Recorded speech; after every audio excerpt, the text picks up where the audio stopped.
Bueno, de vuelta, luego de la pausa, chequeé a ver cómo estaba saliendo la grabación, la filmación. Vamos a continuar entonces un poquito con la clase.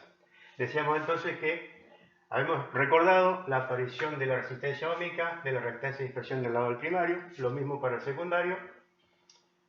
En particular, la reactancia de dispersión se debía a este fenómeno del flujo de dispersión, y el funcionamiento del transformador básicamente se marcada por la expresión fundamental del transformador, que es la relación de transformación. Nos falta todavía ahora, para completar el desarrollo de la máquina en cuanto a su comportamiento real, nos falta analizar qué pasa con el famoso núcleo de material ferromagnético, porque la presencia del hierro, el material ferromagnético, hace que la corriente circulante por el primer transformador, la corriente magnetizante de la máquina, se distorsione y además se desfase respecto del flujo.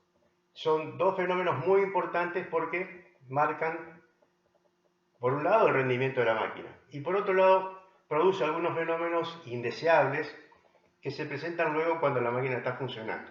Vamos a analizar eso entonces, para lo cual borramos un poquito acá y pasamos a considerar lo que también repasamos en las clases anteriores, el famoso ciclo de histéresis. ¿Se acuerdan? Bien, habíamos visto entonces que el ciclo de histéresis tenía una forma similar a esta, parecida. Flujo en el eje vertical, amper vueltas, la fuerza magnetomotriz, famosa fuerza magnetomotriz en el eje horizontal. Y decíamos que un material ferromagnético arrancaba para un valor de corriente 0, comenzaba a incrementarse la corriente, comenzaba a incrementarse la fuerza magnetomotriz y el flujo hacía esta variación, ahí. ¿Cierto? Si yo llegaba hasta un valor máximo de fuerza magnetomotriz, con un valor máximo de corriente, obtenía un valor máximo de flujo, que en este caso en particular es el famoso Φ0 del transformador. Si yo continúo aumentando la corriente circulante, esta curva entra en lo que se conoce, se aplana la curva y entra en la fase de saturación del núcleo. Bueno, a partir de ahí, si al valor de corriente yo lo comienzo a disminuir, el flujo hacía esto. Volvía por este camino. Ya no más por este mismo, sino por este otro. Hacía esto, continuaba acá, y después se cerraba de esta otra forma, hasta alcanzar nuevamente el valor de menos y máximo, donde se producía el valor de menos Φ0, ¿sí? Y el flujo pasaba por un valor para corriente 0, por un valor del magnetismo remanente, la famosa fuerza coercitiva positiva y fuerza coercitiva negativa, para el valor de corriente 0. Corrientes negativas, el valor de corriente máxima me da un valor de flujo máximo. Ciclo de histéresis. Vale la pena recordar que habíamos dicho que la superficie del ciclo de histéresis era proporcional a las pérdidas producidas en el hierro. Dicho al revés, como corresponde. A mayor superficie del ciclo de histéresis, mayores pérdidas se van a encontrar, se van a producir en el hierro. Pérdidas que son de potencia activa, real. Esas pérdidas se traducen en el calentamiento del núcleo, también el calentamiento de la máquina. ¿De acuerdo? Bueno, para ver qué pasa con la corriente, cómo afecta este ciclo de histéresis a la corriente, vamos a suponer nosotros que tenemos aquí un par de ejes cuya horizontal se continúa con esta, y sobre este eje trazamos la sinusoide que va a representar al flujo, a la variación del flujo Φ sub 0. La sinusoide arrancamos de 0, pasamos por un valor máximo, 0, valor mínimo, y hacemos para este otro lado para que me facilite el dibujo. La sinusoide hacia este otro lado. Esta es la sinusoide que representa al Φ de t, a la función sinusoidal del flujo. ¿Está bien? Entonces acá tengo, voy a dibujar Φ de t, que es la curva que acabo de dibujar, y al mismo tiempo voy a tratar de representar la variación de la corriente I de t, ya que en rojo vamos a representar la corriente de t. Para eso vamos a llevar los puntos que se corresponden en el ciclo de histéresis a los puntos en la curva de función del tiempo. Hay 4 puntos importantes. El punto de corriente máxima, que coincide con el valor de flujo máximo. El punto donde el flujo, perdón, donde la corriente se hace cero, pero el flujo tiene un valor de magnetismo remanente.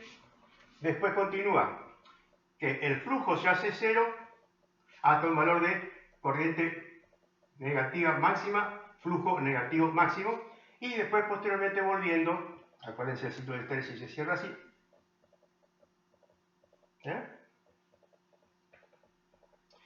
pasa de vuelta por cero, el flujo se hace cero y vuelve a tener un valor de corriente positivo.